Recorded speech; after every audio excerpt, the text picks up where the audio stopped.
Good evening, kiddies. I just had quite a scare. I actually thought my heart was beating again. Tonight's twisted tale is a villainous voyage, a murderous medical madness that screams out the Crypt sequences of getting too nosy with your neighbors. So the next time you stare into someone's window, remember, curiosity killed the cat.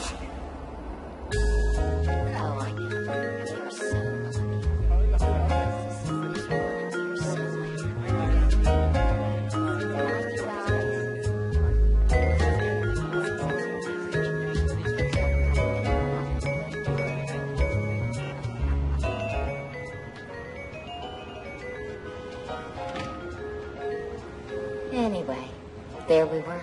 Two perfect strangers, completely and totally unknown to each other, who happened to be standing in the same exact street corner at the same exact moment in time. I mean, if I'd stopped to look in the store window, if Paul's elevator had been 1 minute faster or slower, we never would have met. It's a miracle. It is. I think so. Don't you? It was definitely lucky. The luckiest moment of my life. This is our cue to say goodnight. Good night and a happy anniversary. Good night. I can't wait to get out of this costume. Good night. Good night. Oh, Good night. Thank you. Bye-bye.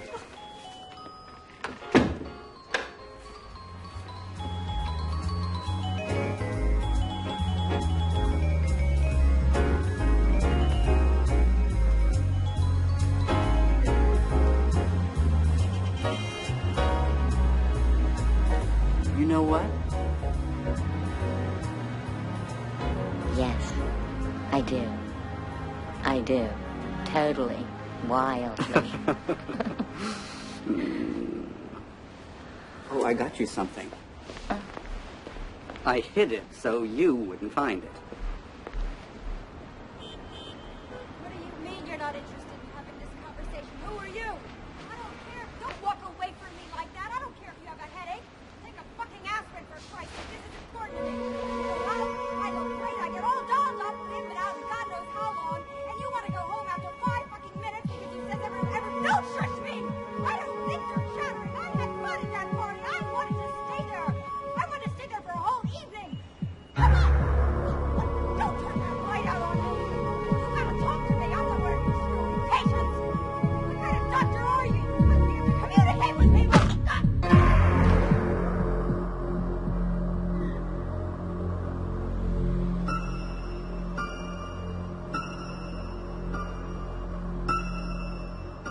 You're not gonna get away with this. I'm gonna sue you for every goddamn cent you've got. What kind of a person are you that would do something like that? I'm having a conversation with you, and I'm just gonna.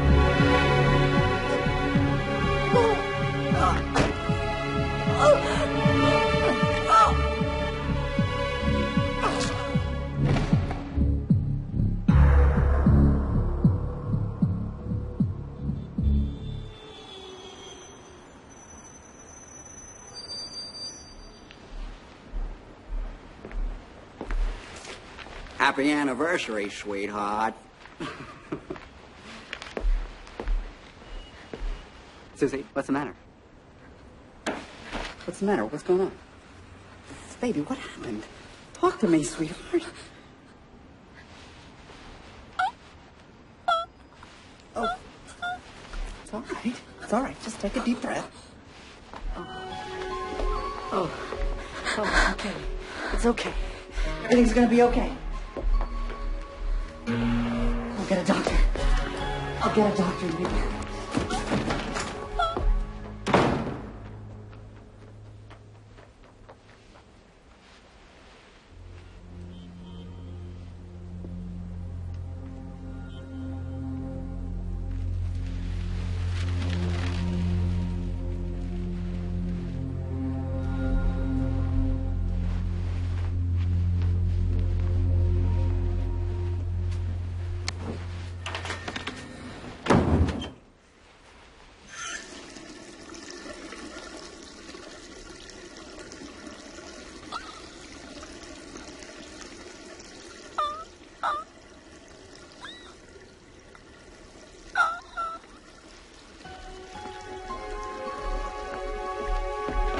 Susie, I brought the doctor.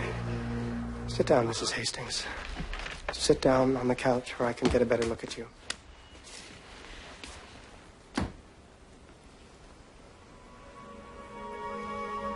Honey, you know Dr. Trask. He lives across the courtyard from us.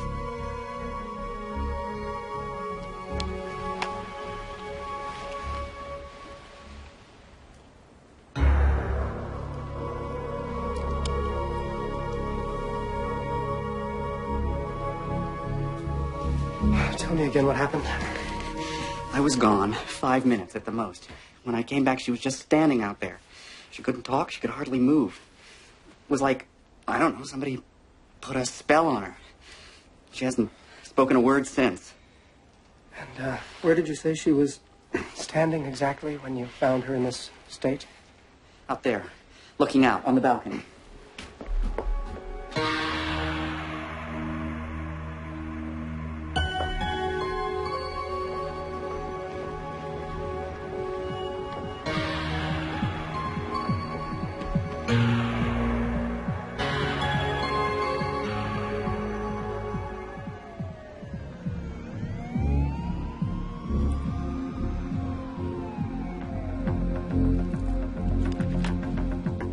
What is it, Doctor? Mr. Hastings, I'm going to need your help.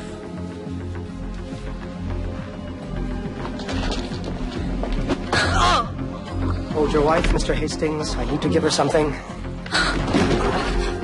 Susie, it's me. Oh, what is that? What are you giving her? Just a mild sedative. Darling, it'll be all right. Whatever it is, it'll be all right. We should run some tests as quickly as possible. We can take her to Long Hill.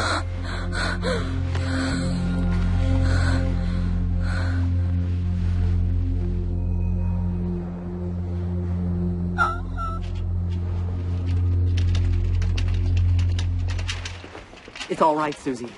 You're in the hospital. We put you in the jacket so you couldn't hurt yourself. They just want to keep you overnight for observation. Mr. Hastings, please sign here. She's still having some difficulty speaking. Is it shock or some kind of stroke? Your wife has suffered a harrowing ordeal. She's tired. She's fragile. Give her time. But what happened? What should I do? You should go home and try to get some sleep. I just can't leave her Mr. here. Hastings, I assure you, she's safe here with me. In the morning, I'll run some tests, and then we'll have a clearer idea of what is disturbing her. Call me tomorrow, but please go now. Let her rest until tomorrow. Mrs. Trask in room 19. Mr. Hastings is leaving now. Please show him out.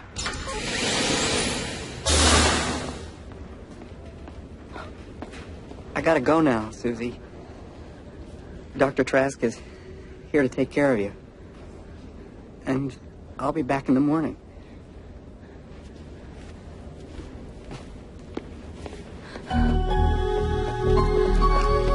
I got her! Susie! Gently, gently, please, Mr. Hastings. I'll take care of this. You can go. I'll be right here with you. Desk.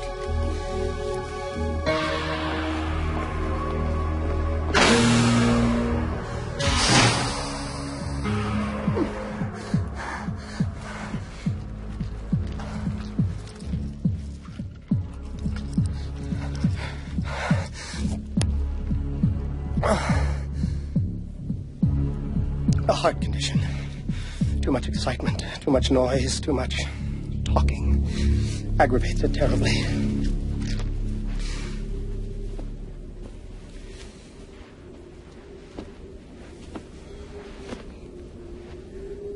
I could attempt to explain myself.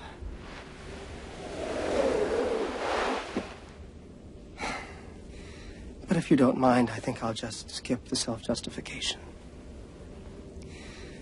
You are, of course, in a sanatorium. The last grievous stop of the irretrievably insane. A small, private sanatorium of which I am both director and chairman of the board. And according to my diagnosis, you are also a dangerous psychotic who needs to be saved from herself. Yes, I know it does seem unfair, but that is what you get when you intrude so rudely into a neighbor's life. You may unclench your nervous knees. I have no interest in defiling you. We try to keep that sort of thing to a minimum here at Long Hill. Desk. This is Trask in 19. Mrs. Hastings is ready for her medication now.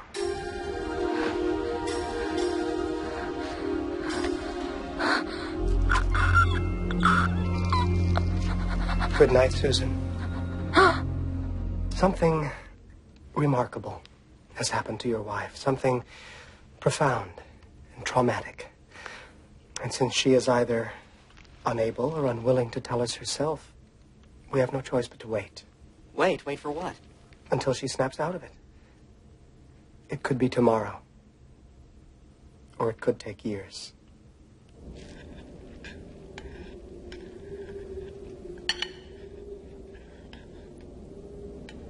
We are a good hungry girl, yes?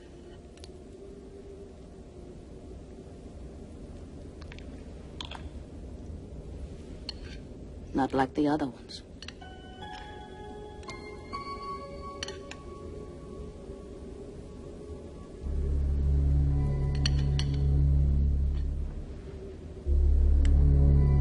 A little more.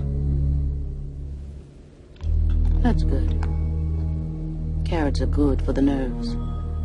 They make good, strong brain cells. What's he doing to make her better?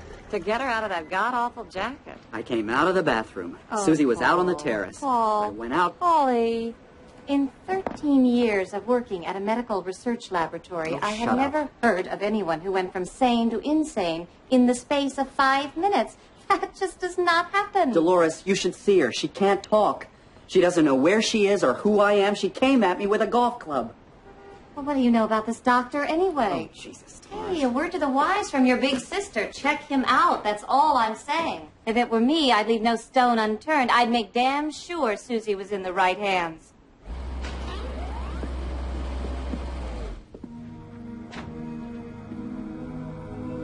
Oh, my God. What's happened to her? I'm sorry, Mr. Hastings, but I'm beginning to worry. There's been no change at all. Perhaps there's something you haven't told me. Like what? The two of you were celebrating your wedding anniversary that evening. Sometimes the first few years of married life, the noise, the constant yammering. What are you suggesting? That we weren't happy? We were happy. We had our problems, but everybody has problems. Of course. Of course you were happy. Susie was always normal. As normal as you or me.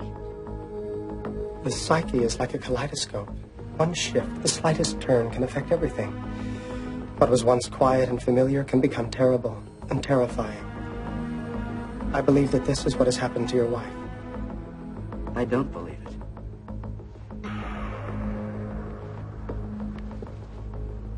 Yes, Doctor. Mr. Hastings will be leaving now.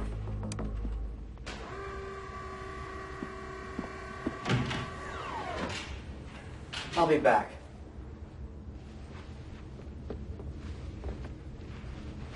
A husband could become extremely disadvantageous to the patient. Arrested development, paranoid fantasies, psychosexual malfunctions. He could disrupt treatment. From now on, I will be monitoring his visits personally.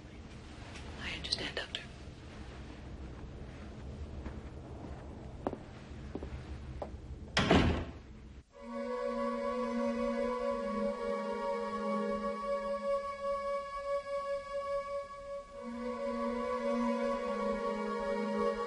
It's all right, Susie.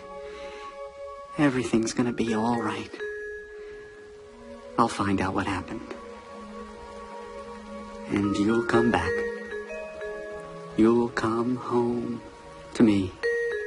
Oh, please, please. That will be all. Mr. Hastings, what can I do for you? I want to see Susie. Of course. No! No TV! I want to see Susie in person.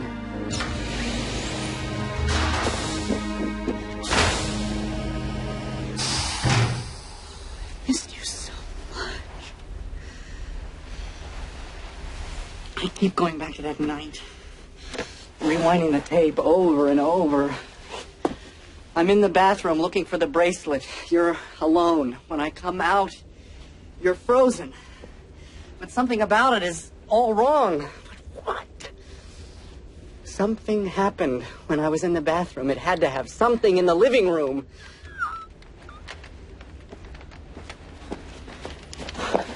A phone call? Someone called and I didn't hear it. Outside. You saw something outside. You saw something outside. You saw something, and that's why you can't talk. You saw something. What was it? Something terrible. Was it anyone I know?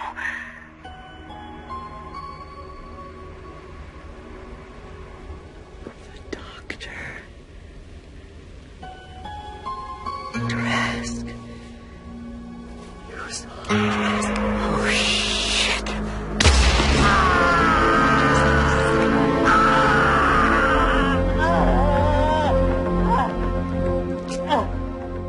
Congratulations, Mr. Hastings. You'd be very good at charades if you weren't about to die.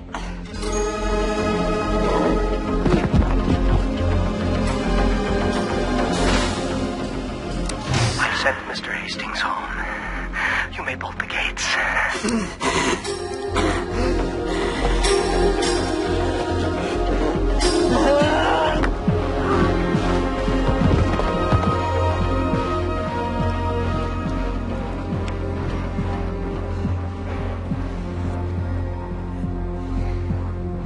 You see, I have to do this in self-defense.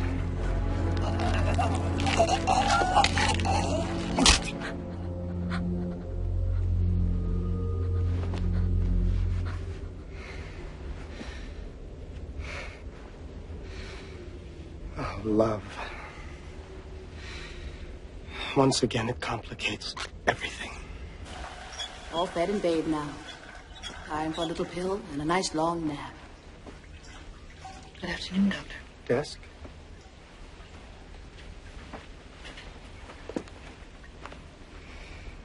Frankly, I'm too fragile for all this excitement. My heart is too weak for so much violence. Consequently, I've arranged to operate on you. Shall we say, a lobotomy? Of course, you and I both know that you won't survive the surgery. This little situation of ours must be resolved. Absolutely. It's so lovely in here with you, Susan. So quiet.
Morning, Susan. I thought I'd come retrieve you myself.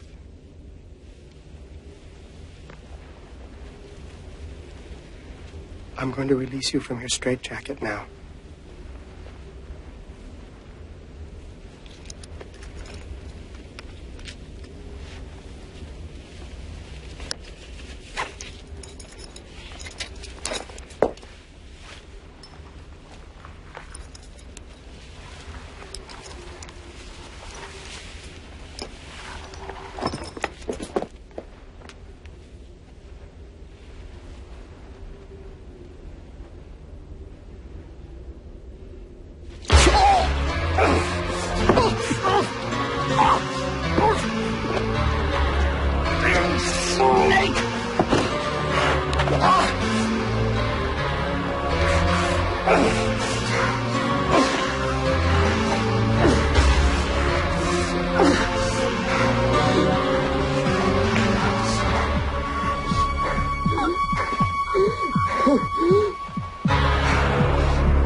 My pills.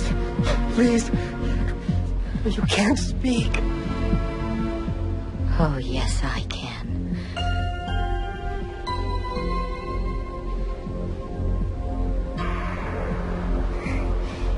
Please. My pills. Call desk. Please. My pills. I'll die without them. I can't breathe. Please. Please, you can't just stand there. Watch me.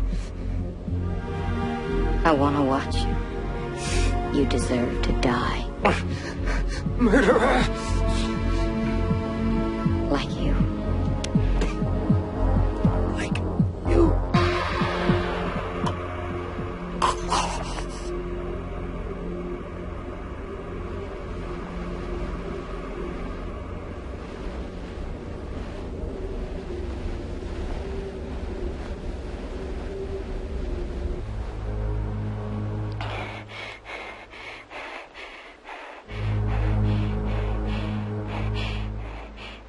This is Mrs. Hastings, the patient in number 19. There's been a horrible accident. Dr. Trask is dead. Dead.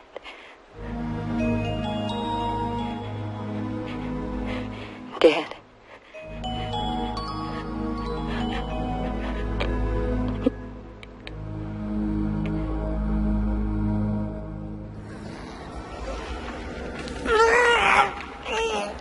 Where's Houdini when you need him? Well, that was quite a scream, wasn't it, kids? And what a surprise for poor Dr. Trask. There's the villain with a heart. Attack, that is. Just when he thought he was going to silence Susan forever, she walked all over him. I suppose you're wondering what became of Susan. If you give me a scream, I might just tell you.